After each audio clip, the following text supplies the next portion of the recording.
Which legendary Pokemon is objectively the worst one of them all? After making a video on which starter Pokemon was objectively the worst, which you guys just loved, we are now going to pose the same question for the legendaries. Now, with a word like objective being thrown around, it requires some explanation.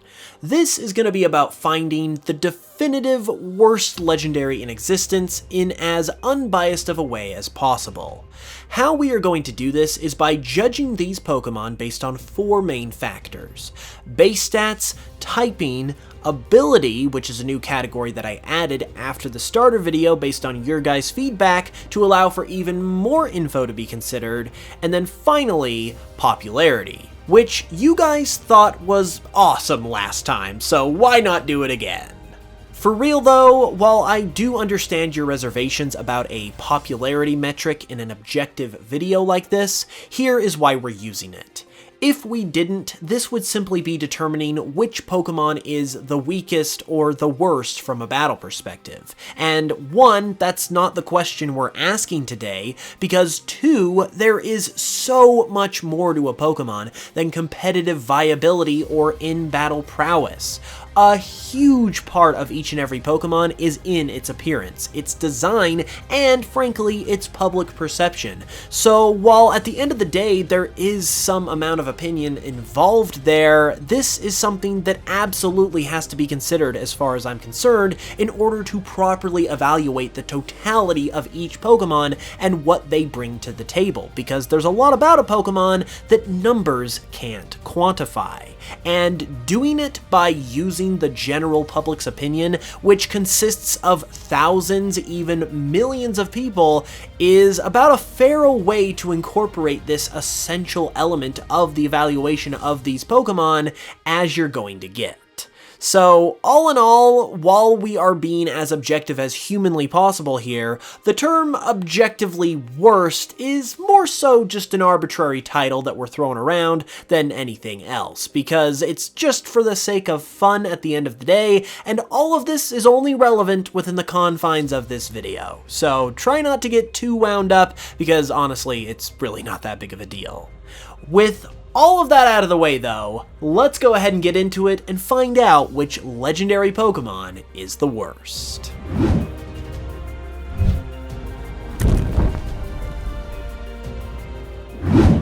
So, just like with the starter video, I'm going to be determining a worst legendary from each generation based on the aforementioned metrics, minus Gen 9 since that's not out quite yet, and then I'll be pitting those Pokemon against each other for the title of worst of them all.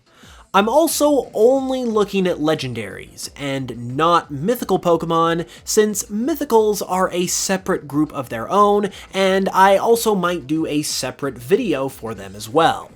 So with all of that said, we're going to be starting with Kanto, and after some evaluation, Articuno stood out as the worst of the bunch here. Base stat wise, it was basically between the birds since Mewtwo wasn't going to be the worst here. And while the birds all have the same base stat total, Articuno's stat distribution is just slightly less well-rounded than Zapdos and Moltres. As an Ice type, it also stood out as having the worst typing of the bunch, since it has the worst balance of all the Kanto legendaries between weaknesses and resistances, as it has the most weaknesses of the group and one of the fewest resistances. Ability-wise, I had to look at hidden abilities, since all the Kanto legendaries have Pressure as their primary ability, and ultimately, while Mewtwo felt like it was the worst here with its Unnerve ability, Articuno did come in second with Snowcloak, in comparison to Zapdos' Static and Moltres' Flame Body. Popularity-wise, that didn't even really become a factor here, because while the Rubber Chicken, Moltres, won that category, it wasn't enough to stop Articuno from doing pretty well in all the other categories and being the worst legendary in Kanto. When it comes to Johto, it pains me and surprises me to say, but Entei actually came out of the pack as the worst here. Once again, since it's a part of the sub-legendary group below the box art legends, it's naturally not going to win in the base stat category. And while the beast's base stat totals are all equal at 580, Entei's stat distribution seemed to make it the most vulnerable, as it is weakest in defense and special defense, which is particularly bad for Entei as a fire type, whose weaknesses specialize in a lot of special moves, the most notable of which being water. In the type category, it was not the worst, however, as that honor went to Lugia thanks to its 5 weaknesses, but Entei did come in second in this category, and it also came in first, very surprisingly, in the popularity category as the least popular Johto legendary. At least according to TrueGreen7's Which Legendary Pokemon is the Best video, where he polled thousands of fans for their opinions on legendary Pokemon. Be sure to check that video out as well if you want to find out who's the best. It'll be linked in the description, but overall it provides a great resource here to find out who is the least popular for our own purposes as well. So a big shout out goes to Mr. TrueGreen. Meanwhile, ability came down to a tiebreaker since the Johto legendaries, just like the Kanto legendaries, all have the same abilities, so their movesets were used to determine an ultimate tiebreaker, with Raikou coming out as the worst of the worst, since some of the strongest moves it learns, like Thunder and Zap Cannon, have pretty terrible accuracy, and this just didn't live up to some of the other legendaries that were in contention. However, this still wasn't enough to surmount Entei as, surprisingly, the worst Johto legendary.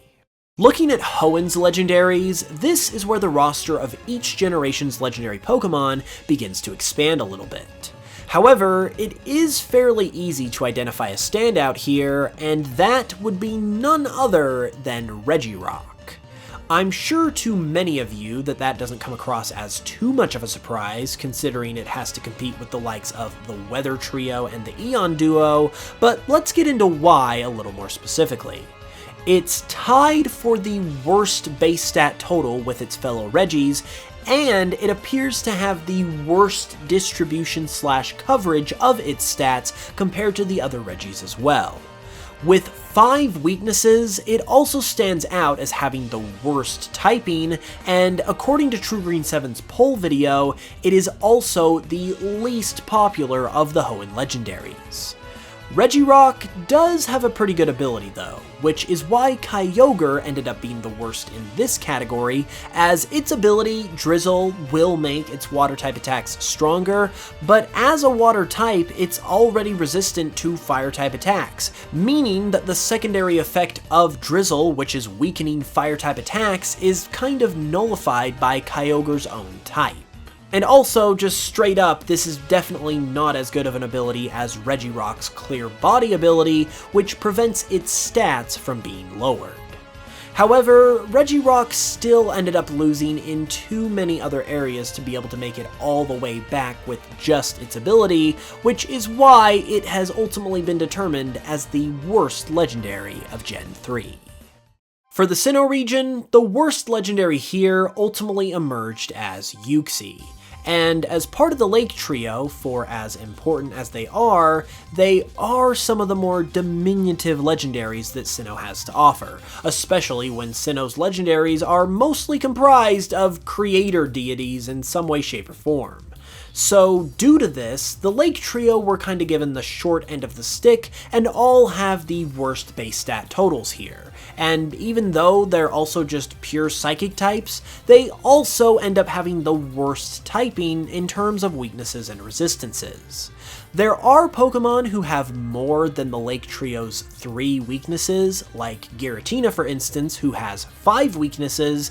However, these Pokemon also have tons of resistances and even multiple immunities to make up for this, compared to the Lake Trio, who resist a whole lot less, and therefore are susceptible to more types of attacks.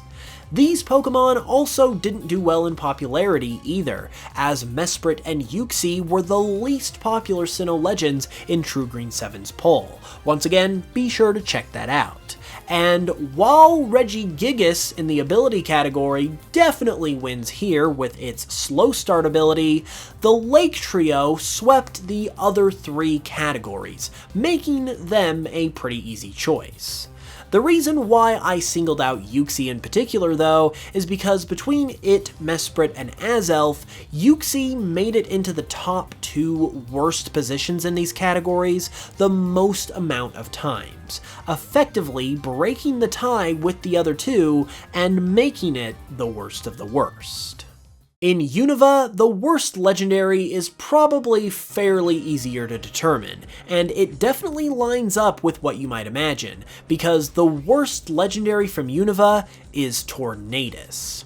While other Pokemon win the categories of typing, like Terrakion with its 7 weaknesses, and ability with regular Qrem's simple pressure ability taking the cake here, the forces of nature, and Tornadus in particular, fare well in all other categories, and Tornadus dominates in both the stats and popularity categories in particular. The forces of nature, which once again Tornadus is a part of, are some of the least popular Pokemon in general, legendary or otherwise, and Tornadus stood out as the worst of them all in True Green 7's poll. When it comes to base stats, it's actually a bit closer, however, as just like a lot of other generations, Tornadus' base stat total of 580 is shared with multiple other legendary Pokemon, like the other Forces of Nature and the Swords of Justice. Tornadus' stats are much less well-rounded comparatively, however, and amongst its fellow Forces of Nature, where the distribution is quite literally the exact same, we have to look to their Therian forms to determine a singular winner, and this is where things get a bit more unique between each Pokemon. Luckily, Landorus, as the leader of the group, does have a slightly better base stat total in general than Tornadus and Thundurus, so the decision here ultimately comes down to these 2. And even with just these 2 to consider, the split is still pretty even, so ultimately it really is going to come down to how these Pokemon can use these stats with their movesets. And Thundurus, with its plethora of electric-type moves and special moves that it learns, can wreak some havoc with its gargantuan 145 special attack stat, something that Tornadus just can't quite compete with, which makes it the worst legendary of Unova. In Kalos, the determination here is fairly simple, since there are only 3 legendaries to be had in this generation: Xerneas, Yveltal, and Zygarde. And as is fitting given what all went down in this generation, Zygarde gets shafted once again and is ultimately the worst of these 3. Granted, it does have its complete form available to it, which is something to consider, but when looking at its base form, it has the worst base stats, arguably the worst typing along with Yveltal, and it's also the least popular according to True Green 7's poll. And to add insult to injury, the one thing that could make a difference for Zygarde, its complete form, literally became nothing more than an afterthought when it was forced into Sun and Moon and basically was completely underutilized and generally overlooked. Not to mention fairly tedious to even access at all, considering you have to collect all of the Zygarde cells to even be able to use it. Meanwhile, in the ability department, Xerneas does take the crown here to take a little bit of pressure off of Zygarde, as its Fairy Aura ability boosts the power of Fairy-type moves, but Xerneas only learns 1 Fairy-type move by level up that could even take advantage of this. So Xerneas does take a little bit of the pressure off of Zygarde in this category, but all things considered, Zygarde unfortunately still takes the overall loss. When it comes to Alola, it makes the return to having a higher number of legendaries in its generation. However, we really don't need to go through the whole process of determining who's the worst here, because it's pretty obviously and definitively Cosmoem. Cosmoem and Cosmog are unique in that they are the very first legendary Pokemon pre-evolutions, and an unfortunate byproduct of that is that they are pretty much automatically going to be amongst the weakest legendary Pokemon out there. However, it doesn't just stop there, because these Pokemon also can't learn any moves either, so basically they're helpless. They learn almost no moves by level up, and they can't even learn any TMs either, so you pretty much just have to raise them with the EXP share until they evolve, because there's really no other way that they could do anything on their own.